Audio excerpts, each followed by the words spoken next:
Good morning mga bay. So dito na kami sa ah,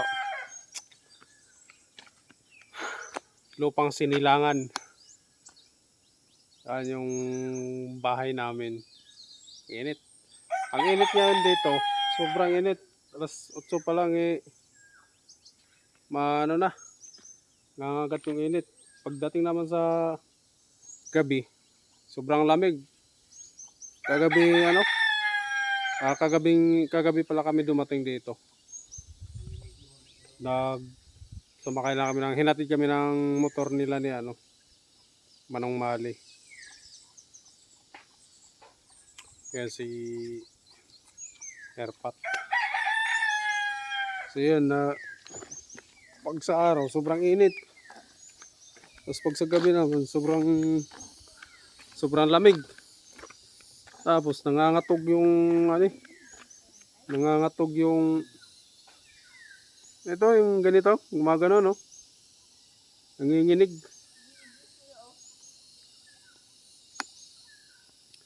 Kaya grabe, ang lamig. Ang lamig sa gabi, ang lamig sa gabi, ang init sa umaga. Yan yung niyog. Itong phone na to, ayusin pa yata ng photon ko kasi may biyak-biyak. Diyan dumadaan yung tubig pag nilalagyan. Ewan ko paano niya gagawin yan. Yan. Itong bahay na to pinagawa ni Ningning, yung kapatid kong babae.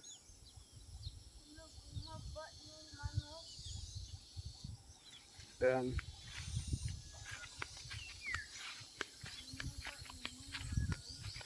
Tapos itong lugar na to, palaya namin dati yan. Kaya lang hindi na nagawa. Kasi siyempre si tatay lang mag-isang gumagawa sa palayan. Hindi maasikaso lahat. Yung na yan, naka-steady lang. Kaya damuhan na.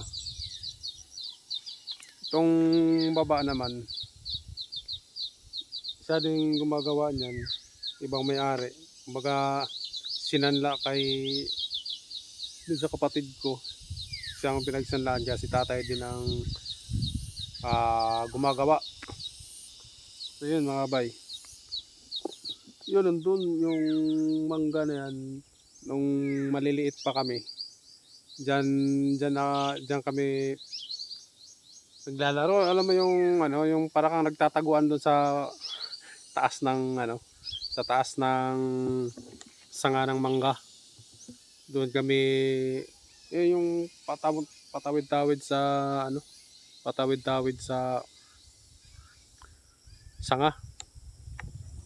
Dito kami dati kasi wala pa tong hose, hindi pa uso kasi hose noon dito kami sa tubod, may tubod kasi dito kami nag-iigib. Nakita ko din yung mga guys, layat ang daanan dito doon mamaya sa kabila. So yan, ganito yung area, lugar namin dito sa bukid.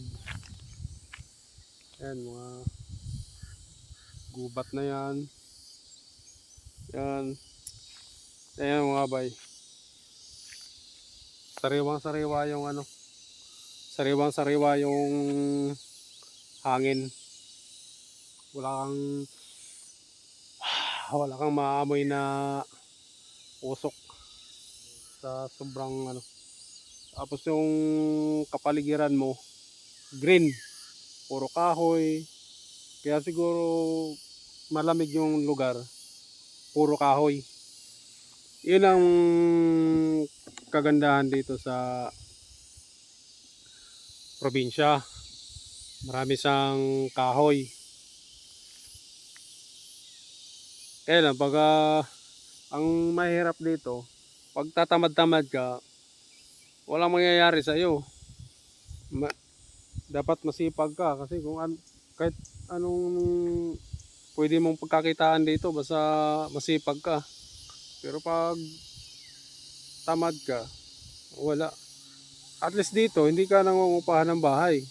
Kasi kahit saan dito, pwede ka magtayo ng magtayo ng kubo-kubo na pwede mong tirahan. Yun lang ang maganda dito. So, ang problemahin mo na lang talaga kung paano ka kikita ng pera.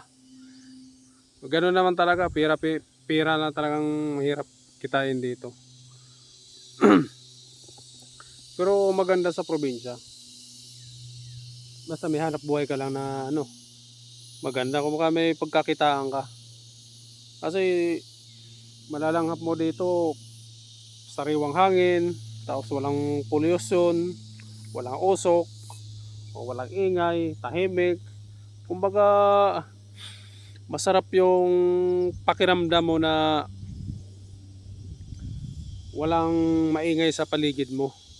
Kumbaga yung nawawala yung stress mo pag ganitong sa ganitong area. Maganda tumira sa probinsya. Pwede ka naman pagbahay dito, tapos ang gagawin mo, magtatrabaho ka, halimbawa palagay mo Maynila, magtrabaho ka sa Maynila, tapos gawin mo bahay dito yung bakasyonan para hindi ka rin umay kung may permanente kang trabaho doon. Uy, ganito, isang buwan, ganyan, 2 linggo. Yun ang magandang gawin mga bay. Pero mas maganda talaga may ka dito, may income para hindi ka mahirap. Yan, tingnan yung mga bayo. Yan. Dati, itong area na yan, yung palaya na yan, hindi yan ganyan. Malinis yan eh. Ngayon na kasi pag dinadaanan ng malakas na ulan, pag bumaha, siyempre sa sobrang init, biyak-biyak yung lupa. Pag dinaanan naman ng malakas na tubig, nawawas out. Kumbaga yung lupa bumababa. Kaya nangyayari, yan, ganyan, putol-putol na yung mga palayan. Dati, nung kaming gumagawa niyan, diyan kami natutulog di ba pag nag-harvest ng palay, diyan kami natutulog sa gitna ng palayan. Alam niyo yung dayami na paumbok? Diyan kami natutulog sa gabi. Kumbaga, trip-trip lang nung kabataan. Kaya masarap talaga nung dating mga kabataan namin.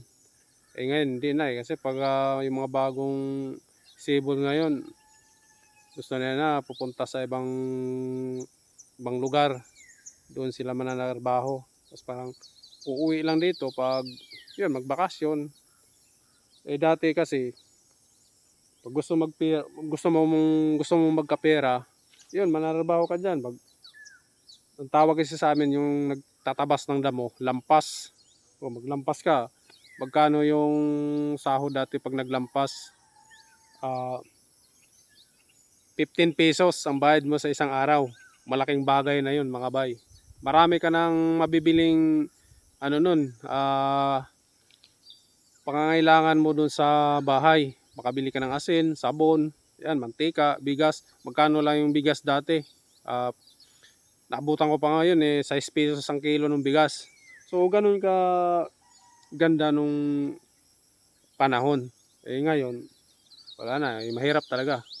So ngayon, kailangan mong magsipag, baka doble kayod para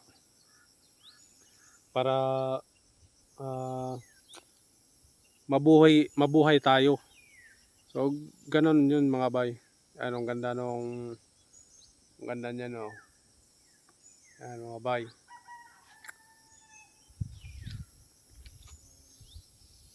Yan.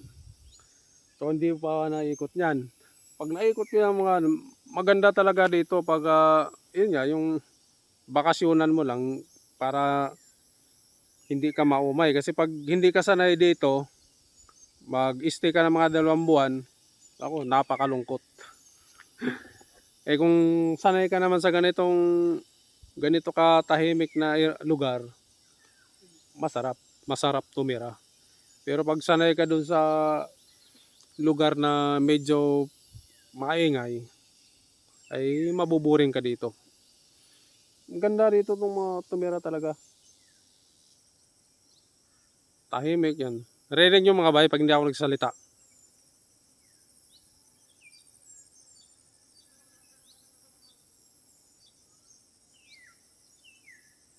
O, diba? Ang maririnig nyo lang, huni ng ibon. Yun lang maririnig mo. Kaya pag ikay nai-stress, punta ka lang sa ganito tapos hihinga ka ng malalim. Ganyan. Lalanghapin mo yung amoy ng hangin na walang kaamoy-amoy. Para ka lang huminga ng, alam mo yun, yung basta ang sarap ng pakiramdam mo pag nalalanghap mo yung hangin na wala siyang chemical. Yun yung kagandahan dito sa lugar na ito. Yan, oh. Sarap ng ano. So, yan mga bay, mamaya magbibideo ulit ako. So, yun lang pa mga bay.